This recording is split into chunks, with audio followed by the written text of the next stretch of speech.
What's up everybody, my name is TornanPrince and today we are continuing my Xenoblade Chronicles 2 review series. I'm celebrating the anniversary this month with daily Twitter posts, some short music covers on Instagram, and this massive review series where I break down all of my favorite details in this JRPG game by Monolith Soft.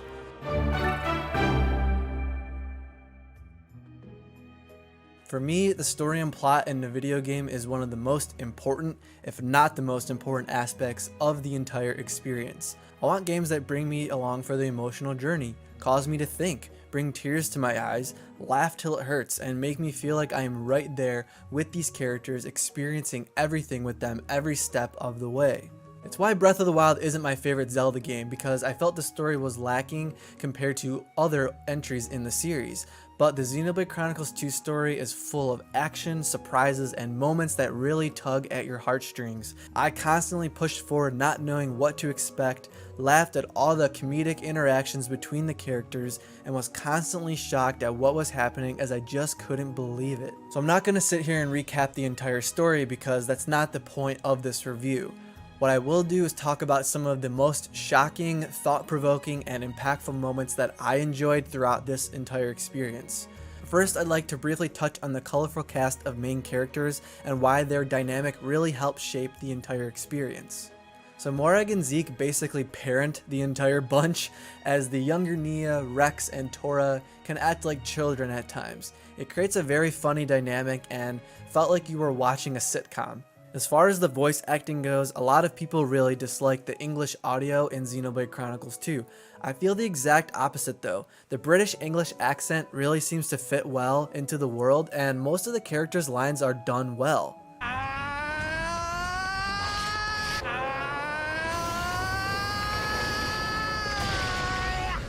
Okay, besides Rex's battle cry. One thing to note is that the animations were not redone for Japanese, so it was sort of jarring for me at first to watch their lips move out of sync with the audio, but I ended up getting used to it, and I'm glad because, like I said, I really enjoyed the English voice acting. If it bothers you though, the Japanese voice pack is available to download from the eShop. It's pretty sizable, so just be aware of that. I can't say enough about Gramps. His name suits him perfectly as he always provides words of wisdom, much like an elder would. I prefer his full final form that you can ride upon, but his early stage definitely has a cuteness and appeal that I can appreciate. He rides in Rex's salvager helmet throughout the adventure and also flutters around with his tiny little wings. I think a lot of people have mixed feelings about Rex as a main character, mostly because they try to compare him to Shulk. Looking at Rex on his own though, I think he suits the role as main protagonist pretty well. Other than his terrible battle cry, his other voice lines, character traits, and personality feel like what you would want out of a main playable character. He goes from a simple salvager to having the fate of the world thrust upon him. We see Rex grow, adapt, change, become a leader, and evolve into the legendary master driver and savior of Alrest. I can't ask for much more. The relationship between Rex, Pyra, and Mithra is full of surprises, moments that make you laugh, and tender exchanges where they open up to one another. I very much enjoyed watching their relationship grow and evolve throughout the game as both learn to trust one another and become very close as they both unlock their true potential. I love the cat-like mannerisms of Nia and the wise words of Dromark. In fact, Dromark and Gramps often have conversations talking about the younger folks in the group. Rex and Nia often act like children as they are definitely the younger of the bunch. It's shocking to find later on that Nia has feelings for Rex because I never really got that vibe throughout the entire experience until she puts it out there. I feel so bad though. She has the courage to express her feelings and Rex pretty much says, "I love you as a friend." Like, come on, man. But Nia's pretty much with you for the entire length of the game, and she also has a lot of growth as a main character. Really, they all do. In fact, as you continue on your quest to Elysium, each character has their own backstory and character arc where you learn more about them as they grow and develop alongside the rest of the team. Specific quests or chapters in the game might draw more focus on a few particular characters. Nia actually starts with the Torna group, the bad guys, and quickly joins your team. She struggles to hide her true feelings for Rex and who she really is before finally letting her true personality shine through. It's pretty clear that I love the Nappan, especially Tora. I mean, look at my profile icon. Tora has been my favorite Nappan main character so far, although I haven't quite played Xenoblade Chronicles 1 yet. Sorry, Riki. So compared to Tatsu, it wasn't even close. I like to pick on Tatsu, but I did enjoy him too, but there was just too many food jokes. We get it, Tatsu friend, not food. Tora keeps a lot of the same Nappan charm we are accustomed to, but he is actually quite a force to be reckoned with in combat. I just love all his little mannerisms and his witty and blunt humor. Every line he has is just pure comedic gold. Also, because he is an inventor and not a driver, he creates his own artificial blade that works differently from the normal blades that you awaken from core crystals. It added so much additional complexity and strategy, which kept things fresh. We will touch more on this later when we talk about battle mechanics. But his artificial blade, Poppy, really reminds me of Fi from Zelda Skyward Sword. They both have a robotic computer-like quality to them in the way that they speak, which makes sense considering that they aren't human. Poppy is pretty much the Japanese anime trope cranked into overdrive, so get ready for the cringe. The English localization for her names are genius though. Poppy, Poppy QT, and Poppy QT Pie. Poppy and her master pawn Tora make for a quirky, dynamic duo. Despite being the same person, Pyra and Mythra couldn't be any more opposite. They represent two separate personalities of Mythra, and we will discuss more about this later. But because they have such contrasting personalities, it really adds a lot of complexity to her character, especially seen in the interactions with other members in the party. One night Mythra might be furious with Rex, and the next moment Pyra is apologizing for her behavior. It keeps you constantly guessing which personality will surface in any given situation. Pyra is a kind and gentle spirit, while Mythra is more abrasive, sassy, and in your face. But in the end, they share the same feelings for Rex and show how they care about him in their own way. We further see the relationship between Pyra and Mythra develop as her Aegis powers grow, and it paints a picture of the internal struggle she has with accepting herself and of her actions from the Aegis War 500 years ago. Again, more on that later. Overall, the dynamic between Pyra, Mythra, and Rex was really something I looked forward to as the game progressed forward. Mythra is the best waifu, by the way. Morag Ladair, the Flamebringer, and Brigid, the Jewel of Morardain. Morag is a high-ranking military official for the Empire of Morardain, and Brigid her blade weapon of choice. Early in the game, they appear as foes but quickly join the party, similar to Nia. In a game full of anime tropes, it's nice to see a female character break that role. Morag added a lot of contrast to the group with her sassy snaps back at the crew, and also provided a lot of wisdom.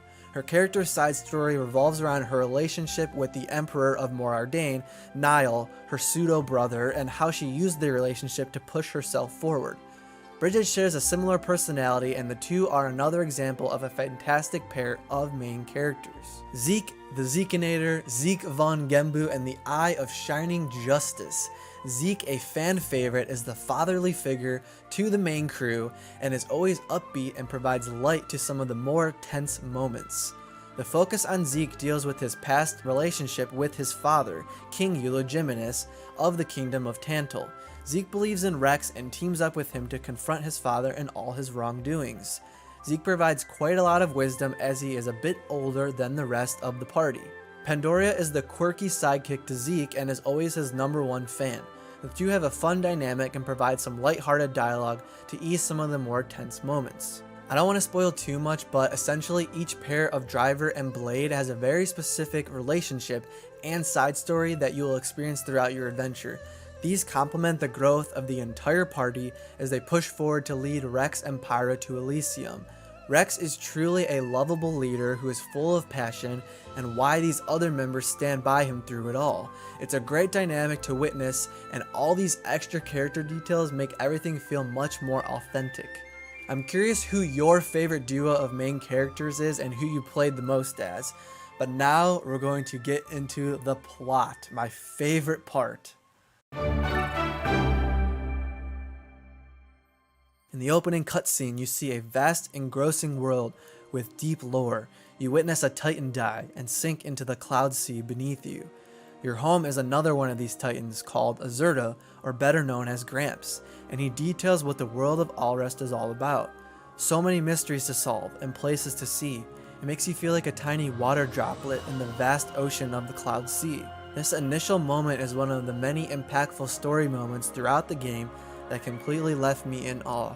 The Cloud Sea puzzled me for so long as I just couldn't wrap my brain around swimming in clouds.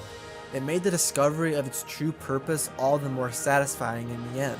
Also, I cannot forget that initial sight of the World Tree. I still can't believe that it turned out to be a space station. Seeing it high above Alrest, surrounded in swirling light and clouds, really did make it feel like the paradise, Elysium. After a brief discussion with our very own titan that we call home, Gramps, we head to the bustling trade depot of Goldmouth, the main hub of the Argentum Trade Guild, and everyone's favorite friends, the Napan. Argentum is full of culture with its abundance of shops and salvagers from all over Alrest. It's the first main titan we discover, and it gives us a look at a lot of the main items found in the game. I remember the first time I fell jumping through the rafters and puzzles in Argentum into the Cloud Sea. I was shocked that I didn't die, but rather I swam through it like it was water. I just think Argentum was important as the first titan because it makes you realize that there's a thriving economy and society that exists in Alrest. I want to talk about some of the most climactic moments of the plot that made me fall in love with this game, and also some of the revelations that really just blew my mind. It's pretty rare for games to kill off main characters, and even more bizarre when it happens to be a playable character. But Vandam is only around for one of the 10 story chapters in the game before he is murdered. If there are any Dragon Ball fans here, this scene is very reminiscent of Goku transforming into a Super Saiyan for the first time. And to think, Mithra isn't even her final form. But even the blonde hair is the same as Goku. She transforms because she witnesses Vandam get murdered, just as Goku watches Frieza murder Krillin. For me, playing the main game first and the Torna DLC second means that I was completely caught off guard by this transformation. This scene serves as a pivotal point in the plot that propels it forward. There are two main outcomes of this encounter. First, we see just how dangerous the Torna group is, and that we witness them kill off seemingly one of the main characters. Second, we learn that Pyra has a dual personality and was actually hiding her true power, which in fact is well over 9,000. The scene ends with Mithra scolding Rex about how he's made a grave mistake in allowing Mithra to awaken, and from this point forward we know that their relationship is going to change dramatically. Just what a moment, you know? It really hit me here that things were about to change, and it made me want to keep playing this game to figure out what was going to happen next. I just couldn't put this game down, and to think that this event in the game is actually early on. So there's a whole lot of game that comes after this. The next point here really isn't a specific moment, but rather an underlying concept in the game that explains some of the more interesting connections between blades and humans. It's something I found truly fascinating and unique to this world that Monolith Soft created. There are several moments in the game where we learn about certain characters being flesh eaters or blade eaters. Finding out Nia is actually a flesh eater is definitely one of the more climactic moments in the game, especially because after this point you are able to use her as both a driver with her own blades equipped or a blade assigned to any of the other drivers. Flesh eaters are blades who are fused with human cells, which gives them special powers when done successfully. These beings can easily be spotted by the pinkish red hue of their core crystals in lieu of the typical blue color. Flesh eaters should not be confused with blade eaters, who are actually quite the opposite. These are humans who have stolen part of a blade's core crystal in order to achieve much of the same powers as a regular blade and the flesh eaters that I previously mentioned. They have longer lifespans, and they are also able to battle similar to blades. These beings can be spotted where a chunk of core crystal is ingrained into their body, whereas the blade it was taken from has a notable missing piece from their core crystal. These splits are usually not uniform in shape. The case between Rex and Pyra is unique, and Rex is actually not considered a blade eater. Pyra willingly shares her core crystal, which can be seen as a uniform shape this time, and also makes both Pyra and Rex more vulnerable rather than actually giving them enhanced abilities. Both Rex and Pyra share information between one another, including injuries regardless of who actually suffered from it. This connection is special and is not a characteristic of a Blade Eater. My point here in bringing all this up is to give you an idea of the complexity and depth of the lore found throughout the game. Little details like this matter because it makes the story, characters, and the world in which they are in more believable. Much in the same way Skyrim has so many hidden details and glimpses into its lore by finding books and talking to NPCs to learn about Tamriel's history. This concept here shows us the deeply personal and unique relationships that exist between driver and blade. None of them are the same. A lot of the pieces come together in the ending naturally, but it also left us with a lot of questions, which makes the next game all the more exciting. Upon arriving at the World Tree, I thought it was in fact a giant tree with this Paradise Elysium at the top that would save the world. Well, spoiler, it couldn't be any more opposite. It's in fact a massive space station which used to host a small community of scientists that seem to have lived there in a once lush, synthetically created city. Upon arriving to Elysium, I was stunned into silence. I couldn't believe how different it was from my expectations all game long. It also left me with such a pit in my stomach, wondering what was going to become of all these characters I'd grown to love. Were they doomed? This moment really helped to propel me forward to finish the game. After fighting through a trial of our deepest fears, we meet the architect, Klaus, who was a scientist from Earth. He created all life using the conduit. Alrest was originally Earth, Mortha being the last remnants of the past, and Klaus had spent his whole life trying to recreate the world that he destroyed. We find that the Cloud Sea actually contains particles that restore life. Incredible! I couldn't believe how much science was now involved in these final moments of the game. We also learn about the entire life cycle of the planet. Core crystals become blades, blades become titans, and titans give birth to more blades. I can't believe they went this deep into the world's creation and lore. So much is revealed here in one of the longest cutscenes in the game, but everything I thought I knew about Alrest up to that point was just wrong. The World Tree wasn't a real tree, Elysium was not going to save Alrest, and the creation of all living creatures was due to some very complex science. This culmination of all the challenges we had faced, was it all for naught? We learned that the relationship between Pyra and Rex gave the architect and the future of Alrest hope. Hope for a better life. Hope to do better than the ancestors of Klaus. With the architect set to die and the World Tree collapsing, the main crew must escape with Mithra/Numa left behind. After the long journey up the World Tree, it all comes crumbling down. We think Numa has died, but at the final moment, Rex and crew witness Pyra and Mithra reawaken with the touch of Rex's finger on their core crystal. Filled with tears of happiness, I was in awe on how these final moments of the game came together. Just as the credits start to roll, we see Rex, Pyra, Mithra, and the rest of the crew coming up to a newly found land that will truly be their Elysium. I never in my wildest dreams could have predicted how the story would unfold. Now, unfortunately, I'm someone who hasn't played the first game in the Xeno series. I almost bought it for Wii U this year, but I really didn't want to, and I'm glad I didn't, since the definitive edition is now bound for the Switch. I do realize the ending of Xenoblade Chronicles 2 has ties to the first game, but it's not really something I can speak to.